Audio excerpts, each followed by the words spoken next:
हरे कृष्णा, राधे राधे। श्री कृष्ण जन्माष्टमी के 15 दिनों के बाद जगत जननी श्री राधा रानी का जन्मोत्सव मनाया जाता है, जिसे राधा अष्टमी के नाम से जानते हैं।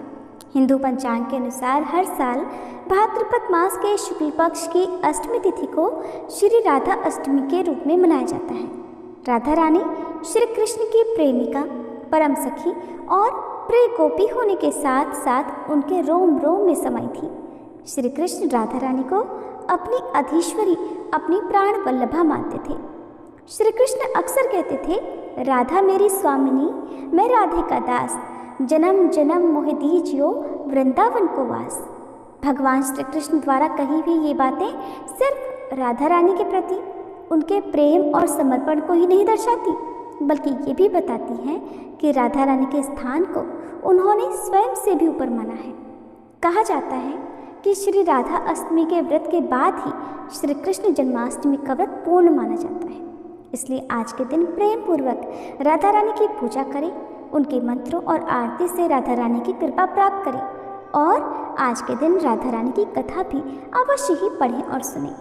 तो प्रिय भक्तजनों, आज के इस वीडियो में आपको सुनाएंगे श्री राधा अष्टमी की व्रत कथा। कहानी उस समय की है जब नंद बाबा और मैया यशोदा नंद गांव में रहते थे और वृषभानु तथा माता कीर्तिदा बरसाना में रहा करते थे। दोनों परिवार एक दूसरे के बहुत करीबी और घनिष्ठ थे।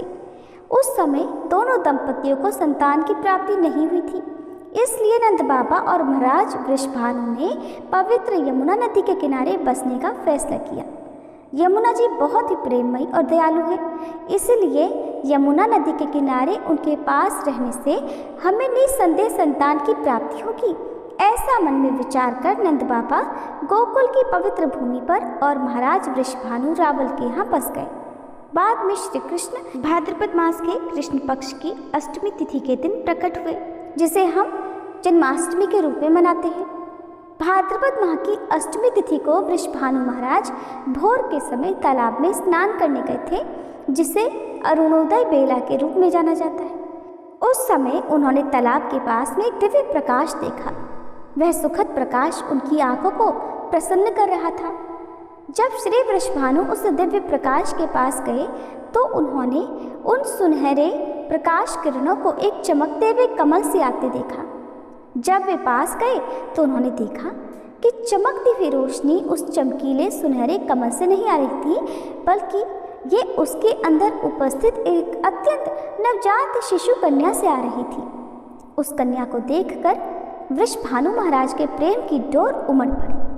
तब वहां श्री ब्रह्मा जी प्रकट हुए और एक भविष्यवाणी हुई। आपने पुत्री के रूप में भगवान कृष्ण की आंतरिक शक्ति प्राप्त करने के लिए पिछले जन्म में कठोर तपस्या की थी, इसलिए श्रीमती राधा रानी आपकी पुत्री के रूप में प्रकट हो रही है। अतः आप उन्हें अपने घर ले जाकर उनका पालन पोषण करें। ये सुनते ही वृषभानु महाराज प्रसन्न होकर उस नन्ही सी कन्या को अपने घर ले गए, परंतु घर पहुंचकर उन्होंने देखा कि कन्या न तो आंखें खोल रही है, न ही कुछ बोल रही है, न सुन रही है। ये देखकर वे बड़े परेशान हो गए। उनकी समझ में नहीं आ रहा था कि करें तो क्या करें। तभी देवर्षि नारद वहां वेश बदल कर पहुंचे और कन्या रत्न की प्राप्ति पर स्वयं श्री जी के प्रकट होने का उत्सव मनाने की बात वृषभानु जी से कहने लगे। तब वृषभानु महाराज ने अपनी पुत्री के प्रकट होने का उत्सव मनाने के लिए एक भव्य समारोह का आयोजन किया। उस समारोह में भगवान श्री कृष्ण, बलराम जी, मैया यशोदा और नंद बाबा प्रकट हुए। इस तरह नंद महाराज जी को श्री कृष्ण मिले और वृषभानु महाराज जी को श्री जी मिली। लोग बाजे बजा रहे थे। सभी अतिथियों का स्वागत सुगंध, माखन और मिश्री से किया जा रहा था। लोग गीत गा रहे थे और वर संगिनी नए नए वस्त्र पहनकर नाच गा रही थी। सभी वृषभानु जी की पुत्री की एक झलक पाने के लिए उपस्थित थे, लालयित थे। सभी अतिथियों को तरह तरह के स्वादिष्ट व्यंजन परोसे गए। सभी अपने अपने कामों में व्यस्त थे। तभी शिशु कृष्ण रेंगते हुए राधा रानी के पास आ गए और फिर पालने के सहारे ही वे राधा रानी के पास खड़े हो गए। उन्हें स्पर्श किया।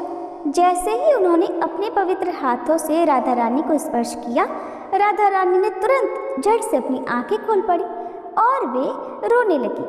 राधा रानी की चीख सुनकर सभी रो पड़े। वृषभानु महाराज और कीर्तिदा बड़े प्रसन्न थे कि उनकी बेटी बोल सकती है, देख सकती है और सुन भी सकती है। गोलोक वृंदावन धाम में भगवान श्री कृष्ण ने श्रीमती राधा रानी से कहा कि हे सखी, पृथ्वी पर प्रकट होने का समय आ गया है। तब राधा रानी ने उत्तर दिया कि यदि श्री वृंदावन धाम, गोवर्धन और श्री यमुना जी वहाँ उपस्थित नहीं होते तो मैं वहाँ नहीं जाना चाहती। ये सुनकर भगवान श्री कृष्ण कहने लगे कि मुझे ये पता था, इसलिए मैंने पहले ही वृंदावन धाम, गोवर्धन और यमुना जी के कुछ हिस्से को एक साथ भौतिक संसार में भेज दिया था, इसलिए आप वहाँ हमेशा के लिए रह सकती हैं। तब राधा रानी कहने लगी कि मुझे कुछ और भी आपसे चाहिए। जब तक मुझे आपके दिव्य मुख के दर्शन नहीं हो जाते तब तक न तो मैं कुछ देखूंगी, न ही कुछ सुनूंगी और न ही कुछ कहूंगी। इसलिए पालने में लेटी हुई नन्ही सी राधा श्री कृष्ण के आगमन की ही प्रतीक्षा कर रही थी। यही कारण था कि न तो वो कुछ देख रही थी, न बोल रही थी, न सुन रही थी, यहाँ तक कि वो रो भी नहीं रही थी।